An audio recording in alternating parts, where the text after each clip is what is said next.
BJP की तरफ से लगातार ये बयान आ रहे हैं कि भारी बारिश थी लेकिन फिर भी जहाँ पे जल जमा हुआ उसे रिकॉर्ड टाइम में हमने हटा दिया। देखिए, मेरा ऑफिस, पार्टी का ऑफिस इंडिया गेट के पास है। वहां से यहाँ आने में मुझे आधा घंटा लगता है। कल मुझे 2.5 घंटे लगे और हौज खास से यहाँ तक पहुंचने में, चिराग दिल्ली तक, मुझे करीब 1.25 घंटा लगा।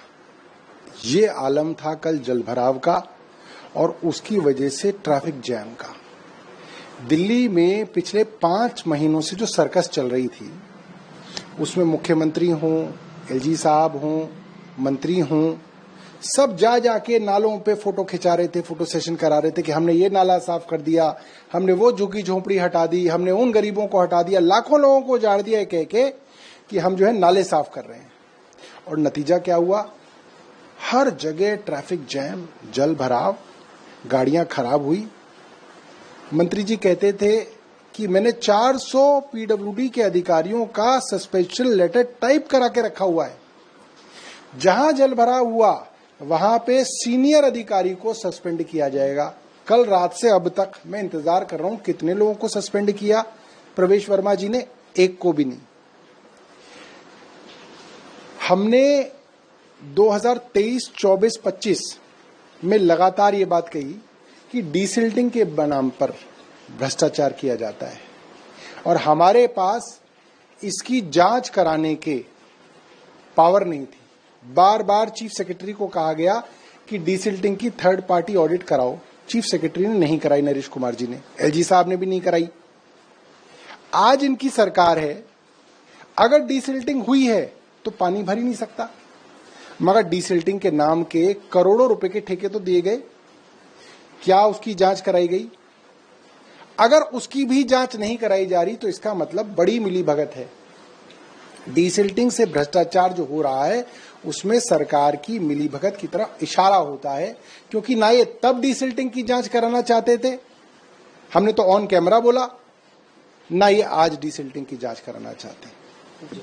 लेकिन लगातार जो अभी जलभराव हुआ पिछले दिनों भी आप लोगों ने या बाहर रहे, आपको क्या खामी लगती है कि क्यों ऐसा? डीसिल्टिंग नहीं हुई। डीसिल्टिंग के नाम पे सिर्फ नौटंकी हुई। नाले को साफ कराने के नाम पे गरीबों की झुग्गियों को उजाड़ने का षड्यंत्र किया गया, गरीबों को उजाड़ भी दिया गया। मगर अगर डीसिल्टिंग होती तो क्या हर जगह जलभराव होता? हर जगह जलभराव है। मतलब सेंट्रल दिल्ली के अंदर, पटेल नगर के अंदर एम्बुलेंस जो है वो सड़क धंसने के कारण फंस गई है। लोग एम्बुलेंस निकाल रहे हैं बाहर। कहां है पीडब्ल्यूडी के अधिकारी? कहां थे रात को मंत्री? क्यों नहीं दिखी मुख्यमंत्री सड़क पर? कल कोई नहीं दिखा।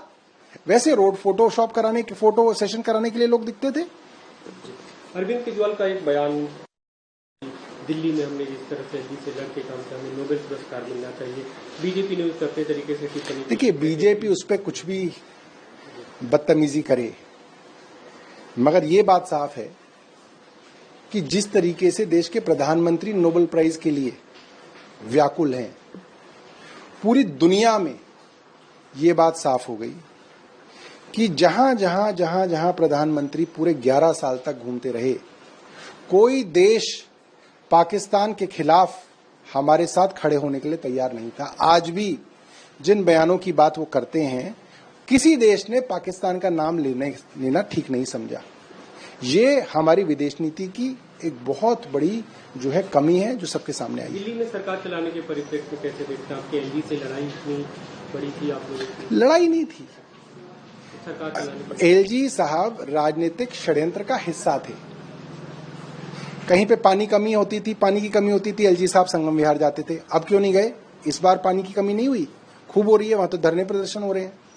कहीं पे जल भराव होता था तो एलजी साहब जाके फोटो खिंचवाते थे, मीडिया को लेके जाते थे, मुख्यमंत्री को चिट्ठी लिखते थे, कटाक्ष करते थे। अब जल भराव नहीं दिख रहा एलजी साहब को, अब कटाक्ष नहीं करेंगे। मंत्रियों के खिलाफ जो है जांच बिठाया करते थे, अब नहीं दिख रहा एलजी साहब को कोई गड़बड़। तो एलजी साहब तो एक राजनीतिक षड्यंत्र का हिस्सा थे और आज दिल्ली के सामने सबकी पोल सामने खुल गई है। तब एलजी साहब बड़े बड़े ज्ञान देते थे कि मुझे पता है नाले कैसे साफ करने हैं, मुझे पता है दिल्ली जलभराव कैसे रोका जाएगा। चुनी हुई सरकार को नहीं पता। अरे अब आप आ गए, आपकी चुनी हुई सरकार आ गई। आपके कहने पे चल रही है सरकार। अब क्यों नहीं रोक लिया आपने जल भराव? वडोदरा में, गुजरात के वडोदरा में कल एक पुल, देखिए, आज से 4 साल पहले, या मैं कहूं करीब 5 साल पहले, मोरबी गुजरात के अंदर एक पुल गिरा जिसके अंदर 300 से ज्यादा लोगों की मृत्यु हो गई।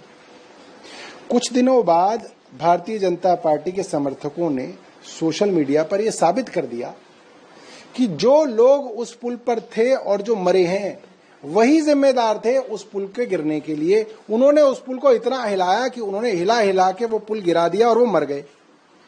आप कुछ दिन इंतजार कर लीजिए, कुछ दिनों में जो लोग इसके अंदर मरे हैं उन्हीं को जिम्मेदार ठहरा दिया जाएगा कि इन्हीं लोगों ने पुल गिराया है और ये खुद अपनी मौत के जिम्मेदार हैं।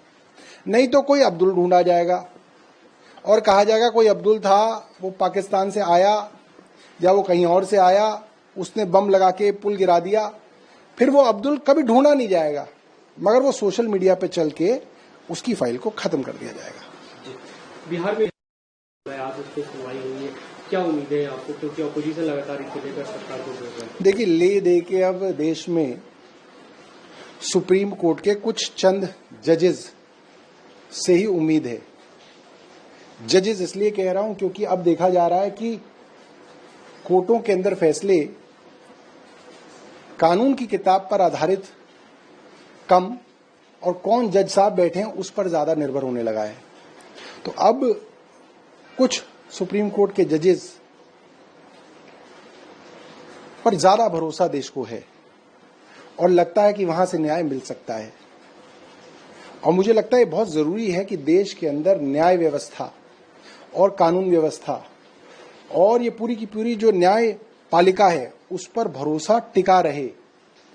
अगर उस पर भी भरोसा खत्म हो गया इस देश में तो कोई कॉन्स्टिट्यूशनल अथॉरिटी नहीं बचेगी जिस पर देश के लोगों को भरोसा हो। इलेक्शन कमीशन कॉम्प्रोमाइज्ड है, ईडी कॉम्प्रोमाइज्ड है, सीबीआई कॉम्प्रोमाइज्ड है, इनकम टैक्स कॉम्प्रोमाइज्ड है, प्रधानमंत्री कार्यालय कॉम्प्रोमाइज्ड है, सबका राजनीतिकरण हो चुका है। सिर्फ सुप्रीम कोर्ट के कुछ बेंचेस बचे हैं। मुख्यमंत्री रेखा गुप्ता के दिया गया था, वो कैंसिल कर दिया गया। मेरा रेखा गुप्ता जी से एक छोटा सा सवाल है, क्या आपको 14 एयर कंडीशनर्स की जरूरत है? अगर है तो लगवा लीजिए, इसमें क्या दिक्कत है? और अगर नहीं है तो बता दीजिए। क्या वो 5 LCD टीवी, 4 55 इंच के और 1 65 इंच का जो लगाया जा रहा था उसकी आपको जरूरत है? अगर है तो लगवा लीजिए और नहीं है तो बता दीजिए।